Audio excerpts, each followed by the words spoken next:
নমস্কার, মিষ্টিস ব্লগে তোমাদের সবাইকে স্বাগত জানাচ্ছি। আশা করছি তোমরা সবাই ভালো আছো, আমরাও ভালো আছি। আজকে শনিবার, সকাল থেকে বৃষ্টি শুরু হয়েছে। সকাল না ঠিক, মানে ওই রাত থেকে বৃষ্টি হচ্ছে। রাতের বেলাতে তো আজকে ঠিকমতো ঘুমই হয়নি। টিনের ওপরে এত আওয়াজ হচ্ছিল ওই বৃষ্টির, তো সেইভাবে ঘুমই হয়নি। এখন তো 9টা বাজে, আমি আজকে 9টার সময় উঠলাম। উঠে ঘুম থেকে উঠতে উঠতেই মা বলছে বাইরে গিয়ে দেখ যে সামনের মাঠটাতে কত জল জমেছে।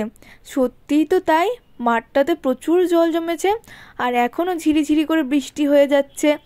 আর এই বৃষ্টির জল গায়ে লাগাতেও খুব ভালো লাগছে, কিন্তু তবে বৃষ্টিতে ভিজলে চলবে না।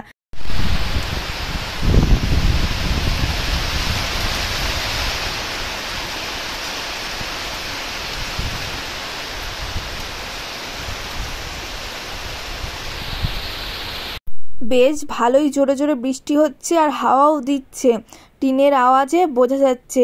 আমি বাইরে দাঁড়িয়ে রয়েছি পোটেটার উপরে, দেখো এত হাওয়া দিচ্ছে যে পুরো পোটেটা ভিজে গেছে। কিন্তু ওপরের দিকে কিন্তু বাড়তি করে অনেকটাই টিন দেওয়া রয়েছে, তবে এই হাওয়াতে কিছুই মানছে না। এবারে ঘরে এলাম, আর এসে দেখি মা খিচুড়ি বসিয়েছে। কারেন্ট কিচ্ছু নেই, তবে কারেন্ট না থাকলে রান্না করতে ইচ্ছা না করলেও পেট তো আর শুনবে না। সকালবেলাতে আজকে আমরা মুড়ি আর পেঁয়াজি খেয়েছিলাম, তাই সবার আজকে তাড়াতাড়ি খিদে পেয়ে গেছে। মাও ওই কারণে তাড়াতাড়ি রান্না বসিয়ে দিয়েছে। আজকে মা করবে খিচুড়ি, আর একটা তরকারি করেছে সব রকম সবজি দিয়ে, মানে ওই ডাঁটা, কুমড়ো, পটল, আলু টালু এই সমস্ত কিছু দিয়ে একটা সবজি করেছে। আর আজকে খিচুড়িটা মা করছে মুসুর ডাল আর মুগের ডাল দিয়ে, পেঁয়াজ রসুন দিয়ে খিচুড়ি করেছে। এই খিচুড়িটা খেতে আমার ভীষণ ভালো লাগে। কারেন্ট নেই, অন্ধকার, তাই মায়ের এখানে আমি একটু লাইটটা ধরেছি। খিচুড়ি হয়ে গেছে, তরকারিও হয়ে গেছে, কুমড়ো ভাজাও হয়ে গেছে। এবারে আমি ডিম ভাজছি। কারেন্টটাও দিয়ে দিয়েছে, কারেন্ট আসলো তারপরেই ভাবলাম যে ডিমটা ভাজি, কারণ অন্ধকারে না খেতেও ভালো লাগছিল না। তো এবার আমি ডিম ভাজতে এসেছি, দুটো ডিম একসাথেই ফেটিয়ে দিয়ে দিলাম। মা আর আমি খাবো, ভাই আর পাপার জন্য আলাদা আলাদা করে ভেজে দেবে। তো খিদেও পেয়েছে, তো সকালবেলা তো অল্প করে মুড়ি আর দুটো তিনটে মতো পেঁয়াজি খেয়েছিলাম, তো সেই কারণে এখন ভাবছি যে খেয়েই নিই একবারে। এখন ওই 1টা মতো বাজে। মায়ের তো প্রায় 12:30টার মধ্যে রান্না বান্না হয়ে গেছিলো আজকে। তো খিচুড়িটা দেখেছো কি সুন্দর লাগছে না কালারটা, আর বেশ ভালো গন্ধও বেরিয়েছে জানো তো।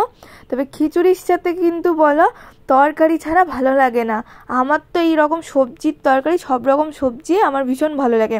তার সাথে বাঁধাকপি, আবার ডিম ভাজা ভালো লাগে, তবে খিচুড়ির সাথে যদি একটা তরকারি থাকে তবেই ভালো লাগবে। আর ডিম যেহেতু ঘরে ছিল, সেই কারণে পাপাও বললো যে তাহলে সবাই একটা করে ডিম ভেজে নে, তাহলে আর কি সবার খাওয়া হয়ে যাবে ডিম ভাজা তরকারি দিয়ে। বেগুনও ছিল, তবে বেসন ছিল না, নাহলে বাবার বলতো যে বেগুনিও কর।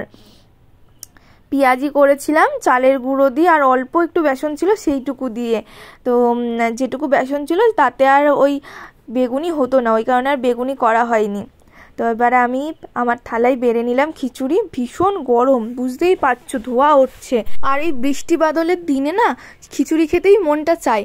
আগের বার বলতে এই 1-1.5 মাস আগে যখন বৃষ্টি হয়েছিল, খুব এরকম বর্ষা হয়েছিল 4-5 দিন ধরে ভীষণ বৃষ্টি, সেই সময়ও না আমরা খিচুড়ি খেয়েছিলাম। তো এই দিয়ে দুবার হচ্ছে এখানে এসে খিচুড়ি খাওয়া। বৃষ্টি না হলে না সেইভাবে খিচুড়ি করাও হয় না। এই বৃষ্টি বাদলের দিনে সব থেকে ভালো খাবার হচ্ছে খিচুড়ি। তবে গোবিন্দভোগ চালের খিচুড়ি আমার মতো তোমাদের কাদের কাদের ভালো লাগে কমেন্ট করে কিন্তু জানিও। আমার গোবিন্দভোগ চালের খিচুড়িও ভালো লাগে, তবে আমার মা যে খিচুড়িটা করেছে এটাও খুব ভালো লাগে। আমার মায়ের হাতে সব রান্নাই আমার ভালো লাগে। তো এখন আমি খেয়ে নেবো। মা বললো একটু পরে খাবে, ভাই আর পাপাও বলছে ওরা একটু পরে খাচ্ছে। আচ্ছা, তোমাদের কাদের কাদের বাড়িতে বৃষ্টি হলে খিচুড়ি হয় জানিও কিন্তু কমেন্ট করে। আমাদের বাড়িতে কিন্তু বৃষ্টি হলেই না খিচুড়িটাই হয়। থালাটা একদম সুন্দর করে সাজিয়ে নিয়েছি খিচুড়ি, তরকারি আর ডিম ভাজা দিয়ে। আজকের তরকারি রান্নাটাও না আমার মায়ের ভীষণ ভালো হয়েছিল। আমি বলেছিলাম কি এই তরকারির মধ্যে একটু বড়ি ভেঙে দিতে, বড়ি ভেঙে দিলে খুব ভালো লাগে। তবে মা বলছে কি খিচুড়ির সাথে, খিচুড়ির তরকারিতে বড়ি ভেঙে দিলে ওটা নাকি ভালো লাগবে না খেতে, সেই কারণে আর বড়ি দিইনি। এই যে এখনও বৃষ্টি হচ্ছে দেখো, আর এই বাইরে টেবিলে বসে বসে আমি খাচ্ছি, আর এই যে বাইরে বৃষ্টি হচ্ছে। ওয়েদারটা আজকে দারুণ কিন্তু।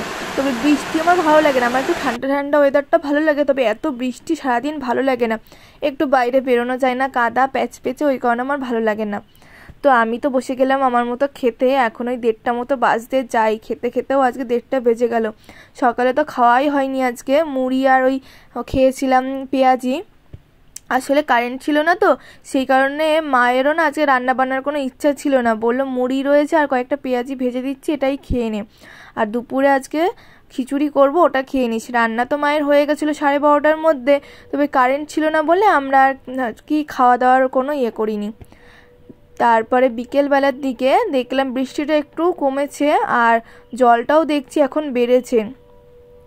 এই যে জল বাড়লে যে কি সমস্যা হবে তাই ভাবছি, যদি এই যে জল উঠে যায় তখন আমরা কোথায় যাব, এটাই এখন সবথেকে বেশি চিন্তার বিষয়। সামনের মাঠটাতে সবাই দেখছি মাছ ধরছে, তাই মামা আবার ওখান থেকে মাছ নিয়ে এলো। মানে ওই মাঠটা পার করে যে রাস্তাটা রয়েছে ওখানে জাল পেতেছে, মাঠেও জাল পেতেছে। তো দেখো কত মাছ ধরেছে, আমার মনে হয় কি কারোর পুকুর টুকুর ভেসে গেছে। ঠিক মামা আবার মাছগুলো নিয়ে এসে আমাদেরকে দেখাচ্ছে, এই মাছগুলো মামা এখন পুকুরে যাবে ফেলতে। যেহেতু সবাই আজকে 1:30টার মধ্যে খেয়ে নিয়েছে, সকাল আর দুপুরের খাবার, সকালে তো সেইভাবে মুড়ি ছাড়া কিছুই খাওয়া হয়নি, তাই সবার খিদে পেয়ে গেছে। তো আমি এখন করছি চাউমিন তো আমার ভেজানো কমপ্লিট। এবারে চাউমিনটা দিয়ে দেবো, এখন ওই 5:30টার মতো বাজে। ভাই তো অনেকক্ষণ থেকেও ঘ্যান ঘ্যান করছে, খিদে পেয়ে গেছে। তো তার জন্য আবার ভাবলাম তাহলে চাউমিনটা বসিয়ে দিই, সন্ধ্যেবেলাতে আমাদের আজকে টিফিনটা হয়ে যাবে চাউমিন দিয়ে। চাউমিন করে নিয়ে আবার গেলাম বাইরে। মামা দেখি আবার 3 বালতি মাছ নিয়ে এসেছে, জানো কত মাছ ধরছে ওরা ওখানে। আমারও খুব ইচ্ছা করছে যে ওখানে যাই। মামা তো ওই জল পেরিয়ে যাচ্ছে আর আসছে। দেখলাম প্রথমে 1 বালতি মাছ নিয়ে এসেছিল, তারপরে আবার গেল 2 বালতি মাছ নিয়ে এসেছিল, সব ছোট ছোট মাছ। আমার পাপা বলছিল যদি বড় বড় কিছু মাছটা পায় তাহলে কিনবে, তবে মা বারণ করে দিয়েছে, মা রাতের বেলাতে মাছ রান্না করতে পারবে না। চাউমিনটাও আমার হয়ে গেছে। আজকে চাউমিনটা না খুব সুন্দর হয়েছে, জানো এত ভালো চাউমিনটা, আর খেতেও হয়েছে খুব সুন্দর অন্যান্য দিনের থেকে। ওই দেখো মামা এখন আসছে 2 বালতি হাতে করে, আর আগে 1 বালতি নিয়ে এসেছিল। অনেকবার আমরা বারণ করলাম তুমি জল পেরিয়ে বারবার যাওয়া আসা করো না, ঠান্ডা লেগে যাবে হয়তো, কিন্তু মামা বলছে কিচ্ছু হবে না, এই মাছগুলো এবারে পুকুরে গিয়ে ছেড়ে দেবে। আজকের ব্লগটাও এখানেই শেষ করছি। ভালো লাগলে লাইক কমেন্ট শেয়ার করে দিও, আর যারা নতুন আছো আমার চ্যানেলটা সাবস্ক্রাইব করে দিও।